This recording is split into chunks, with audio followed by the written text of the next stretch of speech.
Welcome to Café of Delights, conversations that enlighten and inspire with me, your host, Gale West. We are at the precipice of one of the most exciting evolutions in human history, from science to spirituality, culture, arts, cutting-edge psychotherapies, new economies, and more. We will explore how to create a world where all can thrive. In a series of riveting interviews, you'll have the opportunity to hear from those that are actively working at the edges of local, regional, and global transformation. Join me, your host and author of the book, Money Come Dance With Me, Gale West, to be inspired, delighted, and filled with hope for a new reality. Café of Delights starts now.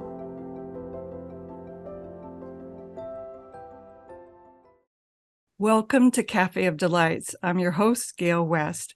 I'm so excited to have as my guest Dr. Richard Schwartz.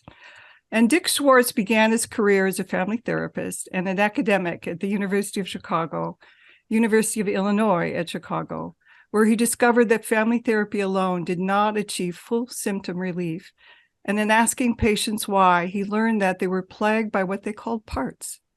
These patients became his teachers as they described how their parts formed inner networks of relationship that resembled the families that he had been working with. He also found that as they focused on and thereby separated from their parts, they would shift into a state characterized by qualities like curiosity, calm, confidence, and compassion. He called that inner essence the self, and was amazed to find it even in severely diagnosed and traumatized patients. From these explorations, the Internal Family Systems, IFS, model was born in the early 1980s. IFS is now evidence-based and has become a widely used form of psychotherapy, particularly with trauma. Provides a non-pathologizing, optimistic, and empowering perspective and a practical and effective set of techniques for working with individuals, couples, families, and more recently, corporations and classrooms. Dick lives with his wife, Jean, in Chicago, close to his 3 daughters and his growing number of grandchildren. Welcome, Dick. So happy to have you. Great to see you, Gale. Yeah. So the first question I ask everybody, since this is the Café of Delights, what is delighting you at this time? Well, as you know, we moved from the Boston area to back here to the Chicago area to be with my kids and grandkids, and I now have 4 grandkids as of about a week ago. Was the Whoa, 4th. Congratulations. Thank you. So that's delightful. And then, as always, teaching or being with people as they explore their inner worlds is still a big source of delight for me as well. And what brings you hope at this time? You know, what brings me hope, because our planet needs a lot of hope right now. Yes, indeed. I guess what I would say is my vision is to keep trying to bring more what we call self to the planet. And I have a history of working with, as you do, clients who, when you start with them, their inner systems seem totally hopeless, and they're dominated by really extreme protectors. But as we access a little bit of self, everything can change very quickly. So that's my hope, is that if we can access a critical mass of self in this, not just this culture, but on this planet, that things can change pretty quickly for the better. That's so exciting. I'm going to take a little break.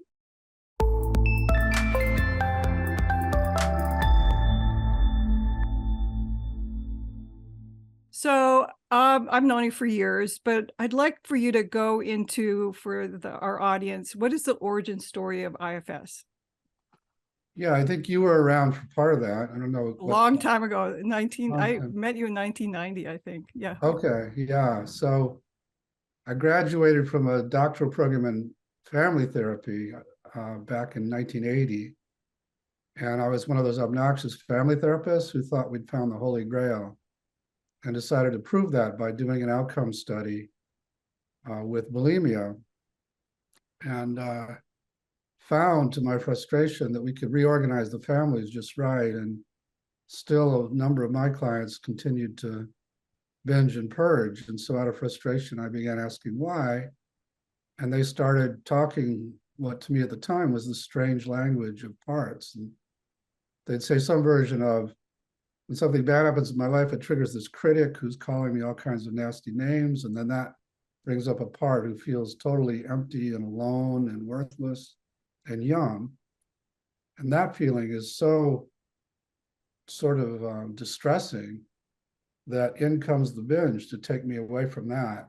Mm-hmm. And I feel better for a minute, but then the critic comes back after the binge and attacks me for the binge too.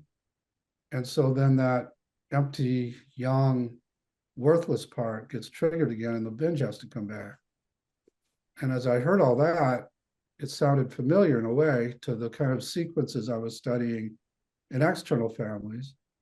And also was scary because I thought, maybe these kids are sicker than I thought. They're talking about these parts as if they've got a lot of autonomy and they fight with each other. And I held that position until I actually listened inside my own head. And oh my God, I've got them too. And some of mine are as extreme as theirs. And so then I just got very curious, and long story short, learned fairly quickly that they aren't what they seem, as I had clients interview them inside, and stopped, at some point, stopped having clients fight with them or try to ignore them and actually listen to them. They would all tell a story of how they were forced into these roles they didn't like, and how much they were trying to protect the client, even the parts, the critics, or in this case, the binge parts, even the parts that seemed destructive, really had a good intention if you were to listen to them. And that blew my mind because I, like most of psychotherapy at the time, made the assumption that the critic is some kind of internalized parental voice, negative voice, and the binge is an out of control impulse. And I was trying to get my client initially to fight with the critic and control the binge, and was making it worse. So when I finally got away from that and just had clients listen, all of these parts would tell basically a similar story across client of how they were forced into their roles back when the client was a child, to protect them. And so that kind of that opened the door. This is like the 40th anniversary this year of the model starting, really. And so that moment back in 1983, when I really got hip to the fact they aren't what they seem, and they're trying their best. Yeah, so that from that time on, rather than getting clients to try to control them, I try to get clients to listen to them. And when they do listen to them, they will learn about how they're trying to protect. And they're often trying to protect other parts that are very vulnerable and that they've tried to lock away for their own protection. And so the basic assumption now, 40 years later, is that these parts aren't what they seem, and they're not the product of trauma, because that is an assumption I've been fighting now my whole career, that it was the unitary mind that got split apart by the trauma, and they're just shards of the broken vase. So my position is they're all valuable. We're born with them. They're all here to help us in our lives.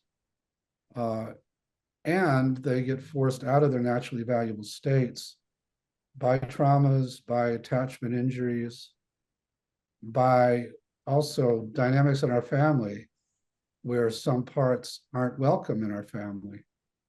Like if you think about if you got angry in your family, how your parents reacted, or if you felt really sad and hurt, how they reacted. So some parts, other systems might call these young inner children who, before they're hurt, are playful and loving and open and creative, and we love them. They help us in our lives with those qualities. But after they get hurt, they're the most sensitive part. So they take on what we call the burdens of worthlessness or terror or emotional pain from the trauma, uh, from the attachment injury. And once they get those burdens, we don't want to be around them because they can make us feel so bad. So we tend to lock them away in inner basements. So because I'm a systems thinker and family therapist, as I was interviewing clients about these parts, I tried to map that inner territory in the same way we would map families dynamics.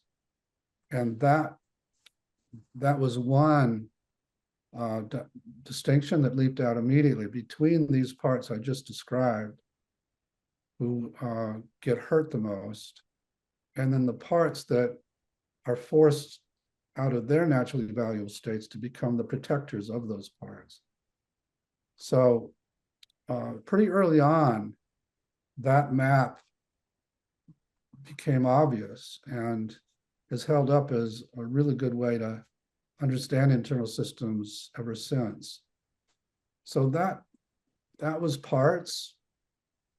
And then again, because I was a family therapist, I was trying to get these parts to talk to each other, especially after I got hip to the fact they're not what they seem and they deserve to be listened to. I was trying to get my client to listen to them rather than fight with them. Mm-hmm. And I would find that maybe I'm having you talk to your critic and it's going okay, but suddenly you're furious at the critic. And it reminded me of family sessions where I'm having two family members talk to each other, and suddenly one is furious with the other. And we were taught to look around and see if somebody isn't siding with one against the other subtly. And you'd often find that was true. And so you get that person to move in the room out of the line of vision of the person they were siding with. And things would settle down and you'd have a better dialogue. And I thought, maybe the same thing's happening with this inner system. As I was having you try to talk to your critic, some part that hates the critic has jumped in. So I would say some version of, Gale, can you find the one who hates the critic? And could you get it to just relax back in there a little bit? And most people would say, okay, it did. And I'd say, now how do you feel toward the critic? And it would be an entirely different answer. Seconds earlier, you hated it or you were afraid of it. We get those parts to open space. And it seemed to release this other person who now is calm, confident, and curious. And just say, I'm just curious about why it calls me names. Or even compassionate. I feel sorry for it. And when you were in that state, and I had you talk to the critic would react very well and would be freed up to talk about it, how it got its job, and we could get it out of where it was stuck in the past and maybe heal what it protected, and everything would transform, often very quickly. And I would try that same process of getting other parts to open space inside. And lo and behold, the same person would pop out, it seemed like, with those same C-word qualities of calm, curiosity, confidence, compassion. Also, courage, creativity, clarity, and connectedness. And when I would ask clients, what part of you is that? They'd say some version of, that's not a part like these others. That's me. That's myself. So I came to call that the self with a capital S. Mm-hmm. And now 40 years later and thousands of people using this all over the world, we can safely say that self is in everybody, can't be damaged, knows how to heal, and is just beneath the surface of these parts, such that when it comes out, it can kind of take over the healing. And that's the big deal about IFS. That sort of changes everything. So that's a very condensed version of the origin story. This it's really fascinating when you think about the idea that we have a self which is whole and complete, and it's everybody has that self, and it can't. It's what you're saying is a game changer, is a huge game changer, as opposed to looking at people as damaged. That's right. Yeah. And that in so many ways. And it's fascinating because when I think about it, where you were way back when I first met you, and I came across in my files the little one piece of paper that described all these little systems and where it is today. It's really, really evolved. It's worldwide, as opposed to, in Chicago, most of the people in Chicago in the area only knew about it. And it's evolved in such an amazing way. And it's a testament to you as far as your courage to take this to the next level. Because you're right. A lot of people are going, hello, what are you talking about? Yeah, I have scars from the journey. I'm sure you do. In the early days, it was a really tough sell. The what was called multiple personality disorder field, MPD, right? had sort of the microphone on what these were, and basically was saying that they're the product of trauma. They're pathologies, and that had permeated most of the thinking about them. That and the idea of internalizations, and so yeah, most of the field was thinking they were what they seemed to be in their extreme state. And so it's only been, I guess, the last decade where it feels like IFS has a lot of purchase now, and has had a lot of influence, but still not in the bastions of academia that I'd like to get into. Well, supposedly that's the last place where change happens. And they're typically 20, 30 years behind the times, not just, with therapy, but other systems, because their textbooks are 20, 30 years behind the times. But it's fascinating. When I think about it, it's cutting edge.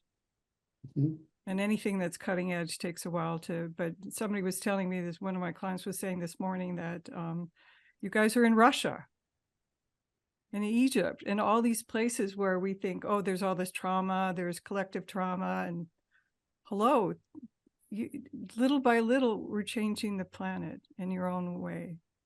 When we think about looking at each human being as whole and complete. Yeah, that's been very gratifying to see it spread around the world. And yeah, we have training programs all over the world now. Yeah. And my guidance now is to try to bring it so that it's not just a psychotherapy, but to bring it to larger systems. And so part of this decade I've devoted to trying to bring it to corporate leaders, to social activists, to we're trying to make it the map to the psychedelic territory. Just trying to expand the focus and the reach of it, and yeah, having some success.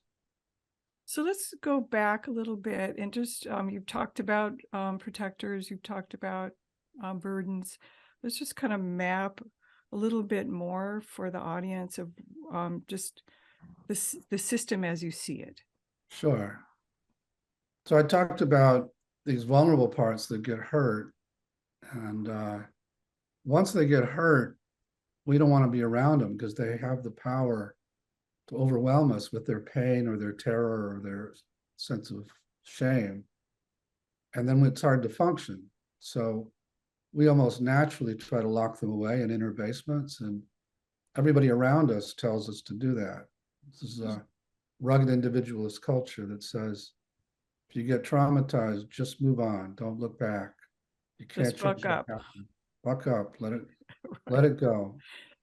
And in doing that, you're actually letting go your most precious resources, these young parts that before they got hurt are so valuable. And just by dint of being hurt, now you lock them away. And you don't have access to their wonderful qualities anymore. And then other parts are forced to become these protectors, leaving their valuable states. And so you become much more rigid, and you get a lot of these exiles, you feel much more delicate. The world feels a lot more dangerous. So many things could trigger them. And so there are parts that are trying to manage your life so they don't get triggered. Because if they get triggered, it's like an explosion of flames of emotion that could overwhelm you. So some parts become these manager protectors whose job it is to keep people at a certain distance, maybe, or make you look perfect so no one rejects you, or get you to achieve a lot so you can counter the worthlessness, or take care of everybody so they depend on you, and you don't take care of yourself as a result, and so on. So these are some common manager roles, but that doesn't always work. And so an exile might get triggered, in which case other parts are standing by to get you away from that pain or that shame or terror. And we'll do it sometimes in quite extreme ways, because these what we call firefighter protectors don't care about the collateral damage to your body or your relationships. They just know they've got to get you away from that pain or you're going to die. That's often what they think. So most of us have a kind of hierarchy of firefighter activities. The first one doesn't work, you go to the next one. If that doesn't work, the next one. And often suicide is at the top of the hierarchy. So that's the map. To flesh it out a little more, we have exiles protected by managers as the frontline protectors, and then these firefighters if necessary. And like I said, that's held up really well over these 40 years. Thank you. We're going to take a little break. And when we come back, we're going to go even more deeply into internal family systems with Dr. Richard Schwartz, Dick Schwartz. Thank you so much. And we'll be back in a few moments.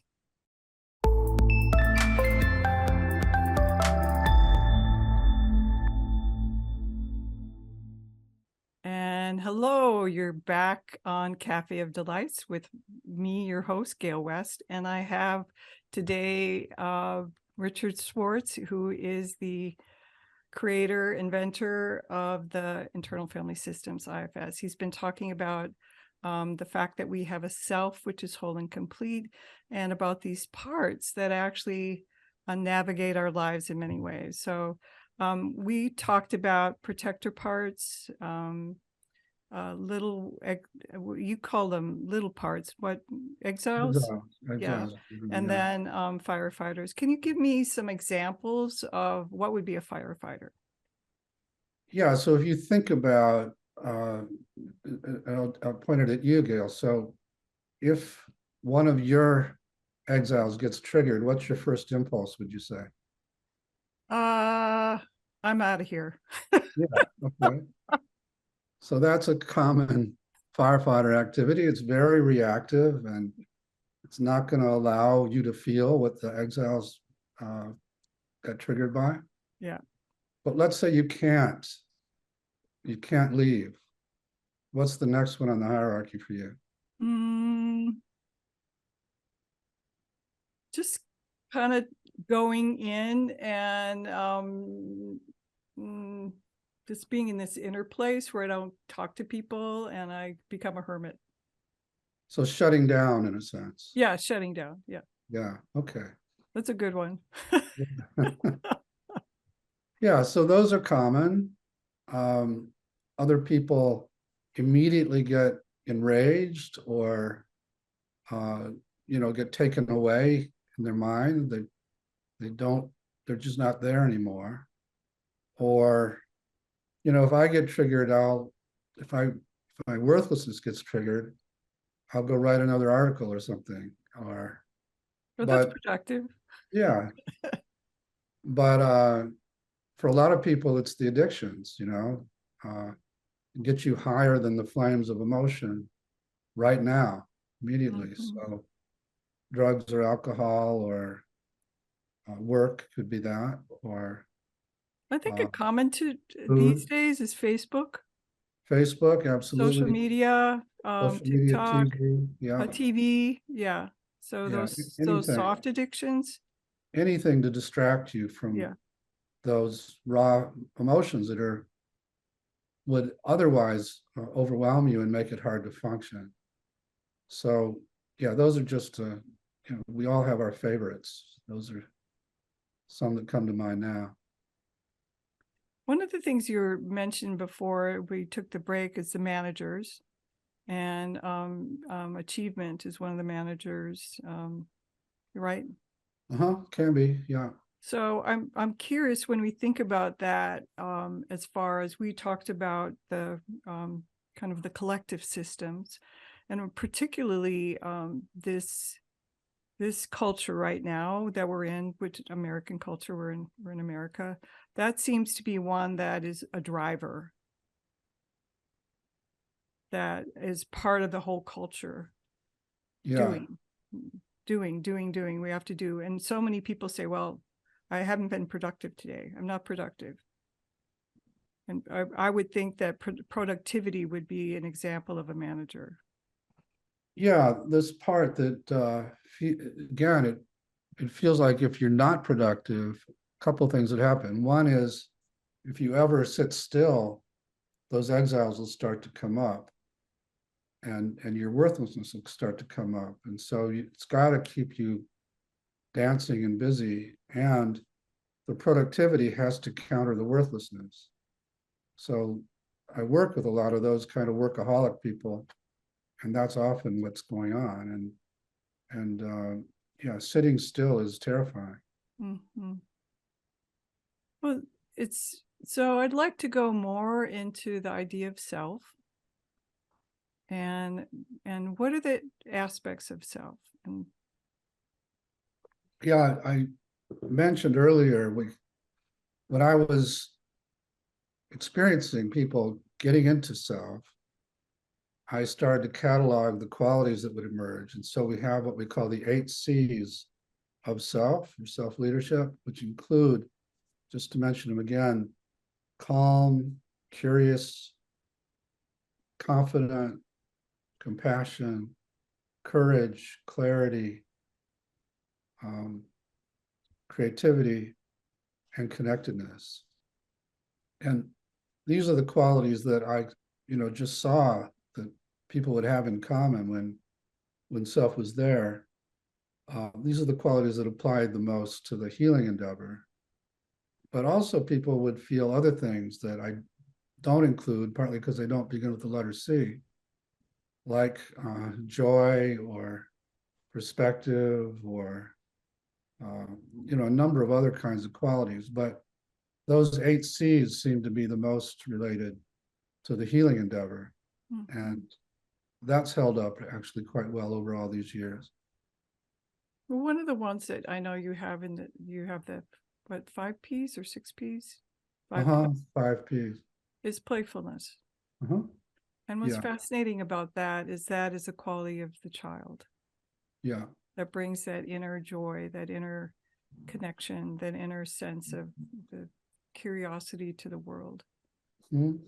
And when we think about that, it's like that is what gets smashed in so many people, the inability to play. That gets exiled, like we're Right, saying. right. Lock away those young, playful parts. For them, it's like insult to injury. The injury was the trauma or the shame they got from the parent or something like that. And then the insult is that you abandon them. You put them in places where they're isolated and they have no access to you.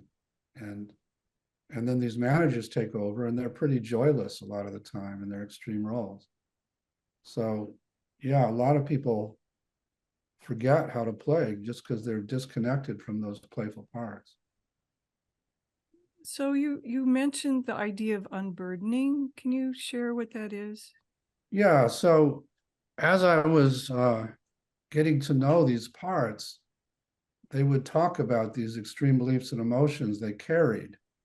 almost as if they weren't part of them, that was something they had accumulated. And so it turns out, again, after all these years, that that's true, that parts are extreme partly because they're frozen in time often during a trauma, but also during the trauma, they absorbed these extreme beliefs and emotions that drive the way they operate, almost like a virus, like the coronavirus. And so when they're willing to unload those beliefs and emotions, a process we call unburdening, they almost magically immediately transform into their naturally valuable states, almost like a curse has been lifted. So healing is often equated with this unburdening process. And also to do that, frequently we have to go, I might have you, Gale, see that little girl who's stuck in a bad place in your childhood. And I would say, Gale, I want you to be there with her in that time. And the process we call retrieval. And then when she's ready, bring her out of that place to the present with you, or a fantasy place. And once she felt safe, we'd ask if she's ready to unload these extreme beliefs and emotions she got from that experience. And most parts, if they feel connected to you and trust they don't have to go back there, are willing to unburden, at which point they transform. It's almost like magic. Seems like it. Felt like it in the beginning. Yeah. So you're an alchemist and a magician. Some ways I believe that. Yeah. And, you know, a lot of times the unburdening in the session isn't enough. You got to follow up and let them know that you still remember them, and they don't have to go back. And so it is magical in many sessions, and then it won't last unless there's follow-up in many cases. Well, I think some of it is that they don't want to be forgotten. Exactly. Like they had been in the past. That's right. And if you don't pay any attention to them, it's like, okay, what's the difference? That's right. I might as well go back there. Yeah. Like what's familiar. Who, you claim you love me, you claim you want me, but not really. Mm-hmm. So I think follow-up is really one of the things that is very important. Totally that people don't realize. That's right. Yeah. So I'm curious as to how IFS and internal family systems has evolved over the years. I know, and this is one of the things I really appreciate about you, Dick, is that so many people that create a model never evolve of themselves. And as I've known you, you have transformed and changed in so many ways. It's really lovely to watch. But the model has evolved also. It's not a static model. It's dynamic. Yeah. And that's what is so exciting about it. Well, thanks for saying that, Gale. I think it's one of the things I feel proudest of, that I'm still willing to learn. And some of what's exciting to me right now is, again, in the last decade or so, our community has gotten to be extremely diverse. We have collaborations now with an organization called Black Therapists Rock and another called Clinicians of Color, and we're in the LGBT community, and so I just did a training with our up and coming leaders, a level 3 training, and over half were diverse in different forms and from all different countries. And I felt like I learned an enormous amount about the model, about what we can do differently, and how we can make it safer for that population, and how much they're taking it and adapting it to their cultures. So yeah, it's an ongoing, that's what keeps it interesting for me, is to see how it needs to change and evolve. And so how, from that experience, how do you feel it's evolved? Uh, I think back in the day when you knew me, I I would still be, know you. well, maybe I should ask you, what would you say would be the difference between when you first connected and now? To me, there's such an amazing nuance that there hadn't been in the past. It was really powerful, but had a simplistic manner. But now there's so many nuances about how to work with parts, how to work with protectors, how to work, and I don't, when you have this collective of people that try to operate from self, that in and of itself creates a really powerful system. If we think about systems as dynamic, and internal family systems is a dynamic system, that it is been evolving dynamically with each person that learns how to use it. I agree. And, if you were for me, to boil it down, I think I bring more self than I used to. I used to be very blended, I think, with certain kind of managers that would try to be much more controlling of the process. And that over time, I've really learned to trust the self of the client and to give a lot of space. Like many of my sessions, people comment on how much silence there is, or how silent I am while the client's just describing what they're doing. And what I find over and over is my presence is really what opens the door, almost like a psychedelic, because the protectors feel there's safety in my presence. Right. And that brings out the self of the client, who then starts to do the work. And mainly I find myself saying, now what do you want to say to that part? Now what do you want to do with this part? And just kind of following along a lot of the time. So I think it took me a long time to trust that self really does know how to heal, and to kind of get out of the way more and more.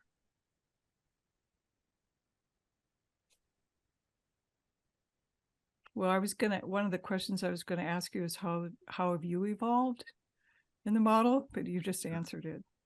Yeah, I think that's a lot of And what you see. And what's so powerful about that, Dick, is that and going back to so many people that I know from that have done other models and created other models, they don't grow with the model. You've continually grown with the model. You continue to emulate what you believe and what you teach, and that's so powerful.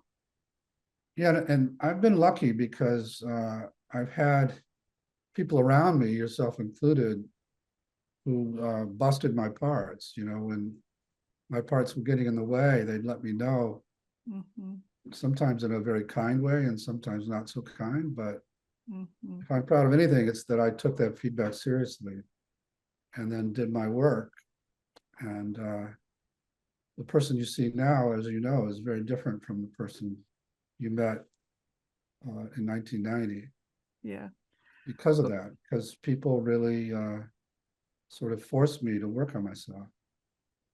Well, as a testament to that is your book, the latest book that you wrote. This is the latest book. I don't know if people can see it. Is it blurred? Yeah, it's a little blurred. I think if you move it forward. Well, I'm gonna stop my blurring my video so people can see. It's no bad parts. To me, I have this thing about each book in somebody's library has the energy of the person that wrote it. People don't realize that. You pick up a book and the energy of the person that wrote it is really low vibration. You pick that up. But this book has, I don't know if I can say, has such a high frequency that it is, and I was looking at it last night as I was preparing for this talk or interview.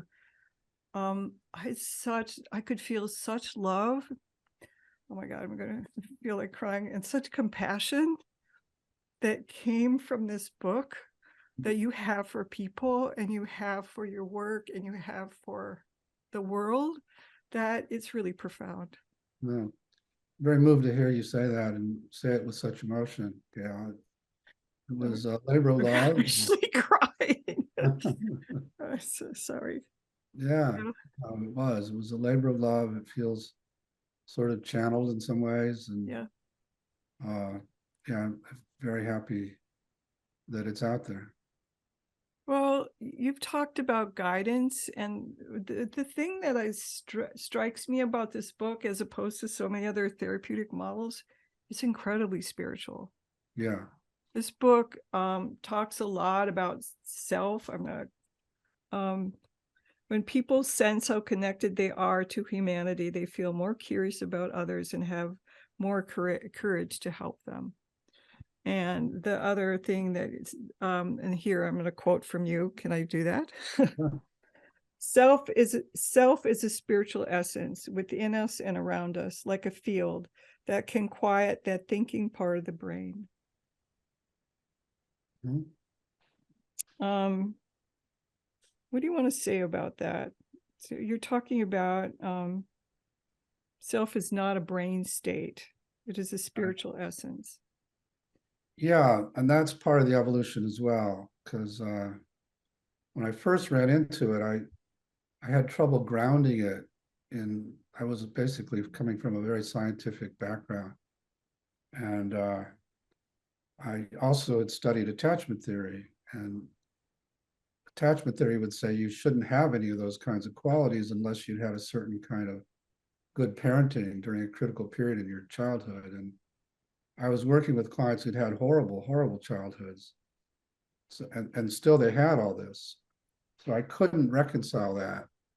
And it wasn't until people started saying, well, that sounds like Buddha nature, or that sounds like self in Hinduism, or that sounds like the soul in Christianity. And I started to explore that.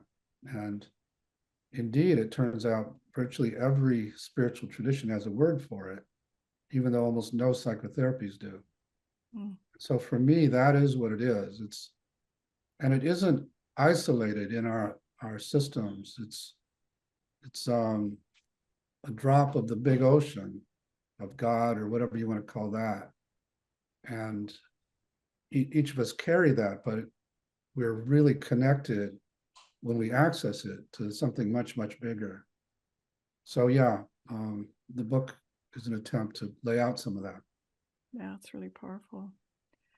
We're going to take a break, and when we come back, we're going to explore more of this idea of self and how, as we connect more to it, we can actually transform the world. I'm curious about kind of working with the collective. Right. So this is Café of Delights. I'm here with Dick Schwartz, the creator of Internal Family Systems, and we'll be right back. Thank you.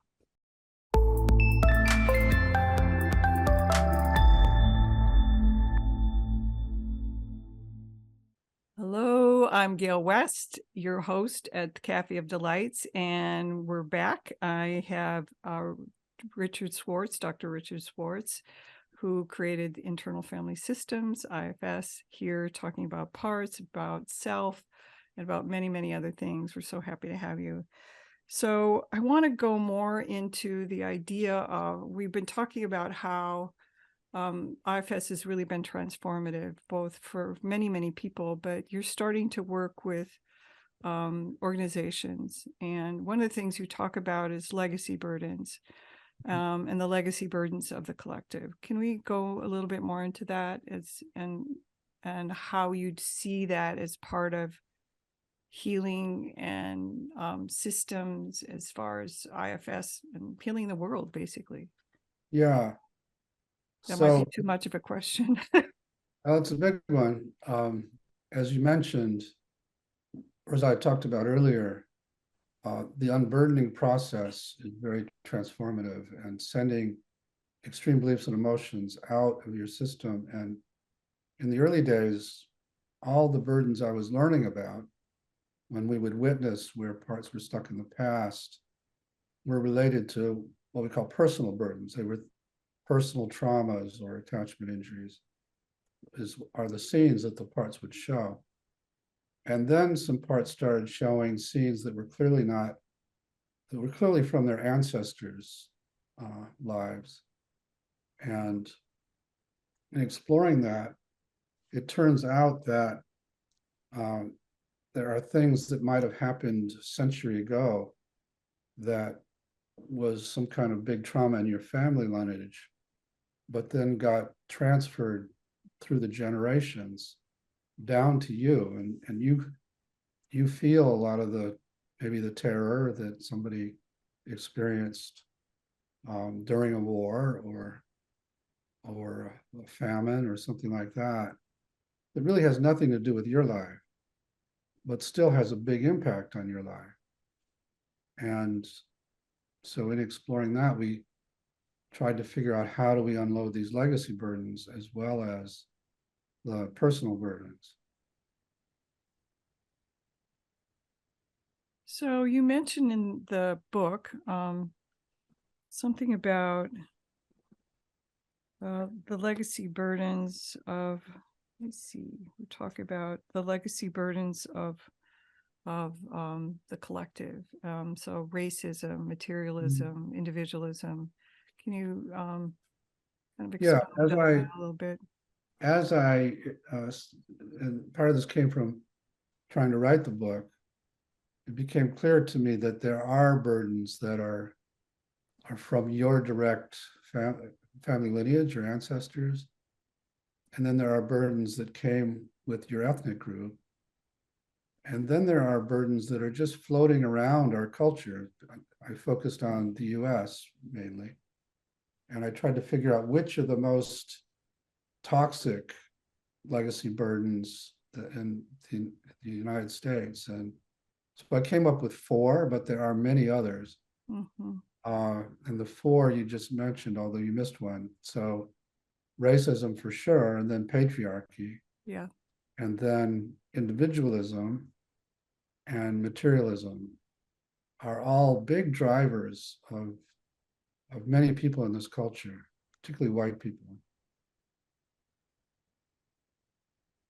So do you think it's one of the other things you talk about is protectors of countries and protectors of systems? And I've done a lot of work around money trauma, but that's part of it is because my passion is to heal trauma in the collective. Mm-hmm. When we think about that, how do we work with that? Is it possible to work with that as individuals? Can we act as proxies on behalf of these collective burdens together? Like, what do you think is the way that we can help to heal? Yeah, I believe we can. When I did this training just this week, and there were some very powerful sessions where one in which a person saw an ancestor who was a slave and had a collar around his neck, and by the end we had invited in all these ancestors who carried similar burdens and did a big unburdening of his whole lineage, really. Mm-hmm. And so I do think that there's some reality that happens in these other worlds that is cleaning things out, and so that's one way, and some of that, as you know, shamans do a lot of. And then I also believe there are ways to gather large groups of people together and to have everybody focus on the same burden or something similar, and use all the self-energy in that collective to send out racism maybe together, or to send out this toxic individualism that says the meritocracy that you're lazy if you don't succeed, and things like that. And there's a guy named Thomas Hubel who's been doing that with large groups. And so I'm going to collaborate with him in a 5-session, I think, examination of some of what we're going to be talking about, how to do that with larger groups. I'm remembering that I actually did something like that at one of the conferences where we had one group of people uploading the trauma of the grandmothers, and another group of the grandfathers, another group of war and genocide, and another group of the other, being the other. And it was really incredibly powerful because everybody, we did with image, everybody had similar images for each other. And so I think it is possible, because my thought was, can we act as proxies on behalf? And one of the things you're saying is that is entirely possible. I don't know for sure, but I believe so. That seems to be, I'm still a scientist, so I need more data to Evidence. like that. I need evidence. There's good indications that that's possible. Yeah. So I'm going to go into a little bit more. You're talking about protectors. Too many interactions are protector wars. That's a quote from your book. Can you talk a little bit about that? What do you mean by that? Yeah, so most of us have a lot of vulnerable exiles. And when you have a bunch of those, then when you get into conflict with somebody, it isn't yourself that does the talking, it's these protectors that are used to protecting those exiles. And protectors are contagious. So if you and I are trying to work something out, and I get into my critic and I start to tell you what you did wrong from that energy, it's going to call for that part of you to respond. And so we'll just escalate. Those protectors just escalate. And the good news is self is also contagious. So if I can catch myself and ask that protector to give me the chance to lead this conversation, even if you're still in your protector, I can speak with a different tone of voice, a very different energy. I'll speak for the part that got angry, or for the part that got hurt, if it feels safe enough. And not always, but often, your protector will relax back and we can have a self-led conversation. And that's a lot of what we try to do with couples, for example. Well, what about systems? So political systems, economic systems. One of the things you mention or kind of intimate that they have a self also, like countries. Yeah, countries have a self. It's hard to find much of it in the United States right now. And I try to make the parallel that any system at any level that has a lot of exiles is going to have very extreme protectors and won't have a lot of access to self. And our country has huge numbers of exiles, partly because of the burdens of racism and patriarchy. Individualism, yeah, right. Partly because of those, but also so many economic exiles. As Bernie Sanders keeps pointing out, 60% of our country lives paycheck to paycheck. And when there are so many people with that level of anxiety and struggle, there's going to be extreme protectors on both sides, and they're going to polarize with each other and obscure whatever self wants to come out. And then you also have all these moneyed vested interests that have control over a lot of it. So, and keep everybody exiled. So I'm still a structural family therapist in the sense that we can work with each person individually, but until some of that structure changes, it's going to be hard for there'll still be a lot of suffering in this country.